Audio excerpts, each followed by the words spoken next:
most important thing for me for training is your technique. So you must learn how to lift properly and safely. Outside of that, I've got people at my gym that do a number of different programs and I can give them direction. But my personal training methodology is very simple. I train the 3 lifts 3 days a week. So I've got a bench day, a squat day, and a deadlift day. And I've got what I call a pump day. Basically, it's kind of a full body, bodybuilder-ish workout. Sometimes I do it circuit training based, sometimes one exercise after another. But that day is really for hitting some volume, recovery, blood flow. On my main training days, I work up to a heavy-ish weight, but not maximal, so it's slightly submaximal, very close to. An example would be I would work up to something that I could probably triple or quadruple, and I would hit it for a double, and I would do that over and over and over again so that I have multiple chances to practice my first set, my setup. So it's not just my physical game, but my mental game, my cues, my practice of technique. An opportunity to do that, but also still have some pretty decent explosive training. I don't have anywhere in my training really a true speed-based work, so I'm actually doing that with the heavier because I'm never training into that failure mode, with the exception of test areas. So I'm not saying that I don't work up to heavy singles, doubles, or triples, but that's not the standard of what I do on a regular basis. So that would be the core movement. After that, I do basically 3 assistance exercises. So 3 things that are supporting that movement. So bench day, maybe I'm hitting shoulders and triceps. Very simple. Deadlift day, I'm a lot of people are very posterior chain focused, where I spend a lot of time on upper back and lat development. So that's what I would choose on those days. Other than that, very simple. So squat, bench, and deadlift, 3 days a week, 3 additional movements on top of that. 4th day a week, high volume, typically 100 reps per exercises, probably 4 exercises total. And that's the approach. It varies a little bit. I change movements kind of frequently on the core movement, so I may do variations with bars, bands, chains, different variations of the lift. And the accessory movements, they can change on my mood, really what I want to do that day, or I may be doing some of the things that I find very beneficial for long periods of time. I may do the same movement for 6 months or even a year if it's something that I'm working for specific development.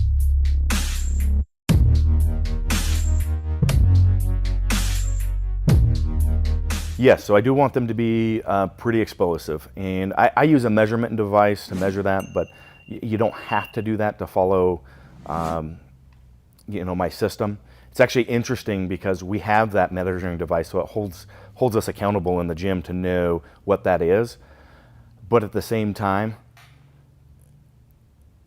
after using it for time and knowing that it's going to be used, myself and many of our lifters can call the speed before it reads out to the 10th place. So it's measuring in meters per second, so we'll be like, that's 0.32 meters per second, and it may be 0.31 or 0.33 or dead on. So it's really interesting over time that you do that. But as lifters, our egos always have an effect. So if you don't have something like that, you still have to make sure that you've got some way to keep yourself honest and go, oh no, that was faster than last week. Oh yeah, that definitely was. Let's add some more weight.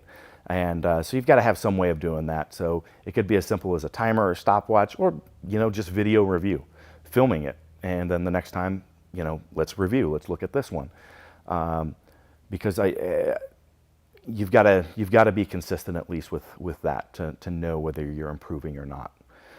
Because otherwise you'll just continually drift up and be closer, and next thing you know, you'll be doubling what you can only double, and then you're losing the benefit of the program or system.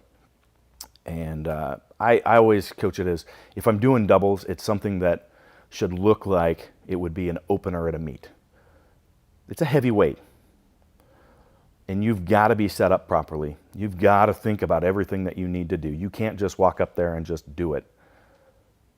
But it needs to be fast and explosive, because you got to save that effort so you can hit your second and third attempts at the meet.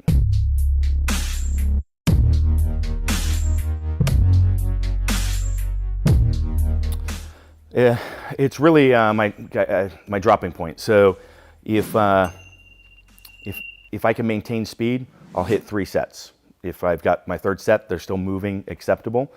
If and then if it's still moving good, I'll add a fourth set. And if it's still moving good, I'll add a fifth set. So that allows just basically another variable. So I can do a couple different things. So one, I could take what I could only do for, 2 or 3 sets and try to work that up so where I can maintain speed over time and hit 4 or 5 sets. Or I could take something that, I'm hitting 5 sets, but I want to move it faster. So it's another variable. Keep the weight exactly the same and move it faster than the previous week. And then the next week, move it faster than that. Or you could take it another direction and go, okay, here's the given bar speed, and I'm hitting my 3 sets, 4 sets, 5 sets, whatever it is. So I'm going to bump the weight up and hit the same speed.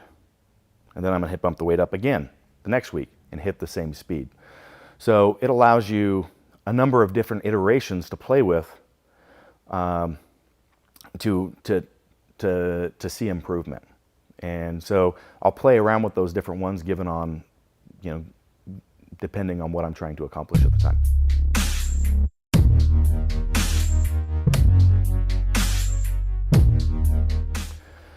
So the bulk of my training time I'll spend doing a method similar to that.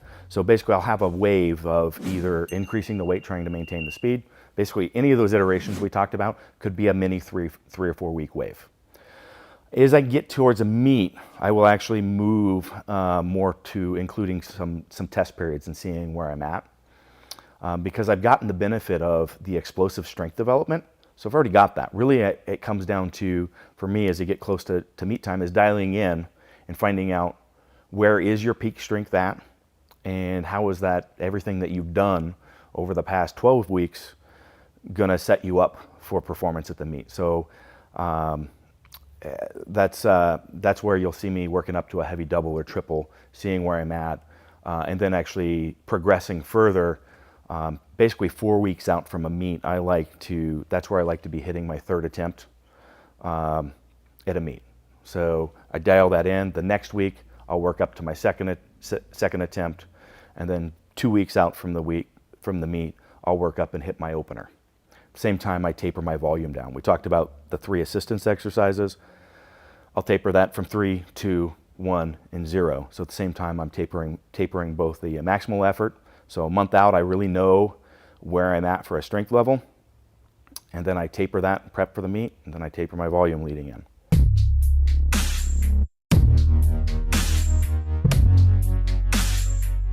I think it's something a lot of people, it's just genetic in the fact that it's another factor. So a lot of people say, oh, well, this lifter has great genetics to develop mass. I think that there's another set, which is how fast people recover, and that actually has a pretty big impact, I think, in both powerlifting, bodybuilding, any of our strength sports. There's a lot of people out there, professional, top-level, world-class athletes that say, I'm the best because I outwork everyone. And I would love to say that too. But most people, if they tried to follow what I do, would get crushed. And that's the case with a lot of other people as well. It's not that they're outworking everyone, but not everyone's going to be able to recover from that level of workload. And I think it's just one of those genetic factors that kind of people don't think about. And certainly from an athlete perspective, I think a lot of people, if they're sitting in my seat, would love to say, because it feels good for the ego, I'm here because, I worked harder than everyone else. Yeah, but you did that, but you were also capable of recovering from that. And that's important to note, and you've got to set the ego aside a little bit to understand that not everyone has the ability to do that. It isn't all just work. Obviously, everything has to come together. You've got to be intelligent about your training. You've got to work hard, but you've also got to be able to recover.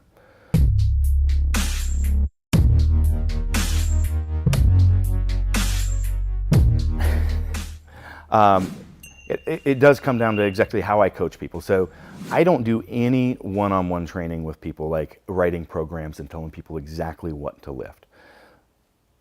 Technique is the first thing. That's the only thing I really care about and do one-on-one coaching with people on, is technique. But what I do coach them on is how to learn and feel how their body is responding, what is giving them a good training response, how are they recovering, so that they can make assessments. I have no value in developing athletes. I want to develop coaches. And so I can't just write a program and tell somebody, here, follow this. That provides no benefit for them as an athlete. But if I can teach them to coach themselves, and that works really well because I also have a number of different lifters. We've got a pretty large gym, so I've got people following, you name the training methodology, there's somebody following that training methodology at my gym. And so they may ask me for advice, and I can refine and kind of give them some direction, but all of my direction is based around trying to get them to be able to coach themselves, develop their own training method. Because it doesn't matter. It does matter, but there is no single program or method that works for everyone. The best result is always for the individual to learn how their body responds to specific training stimuluses and how they recover from it. If that's optimized, that's how you achieve the best that you're going to.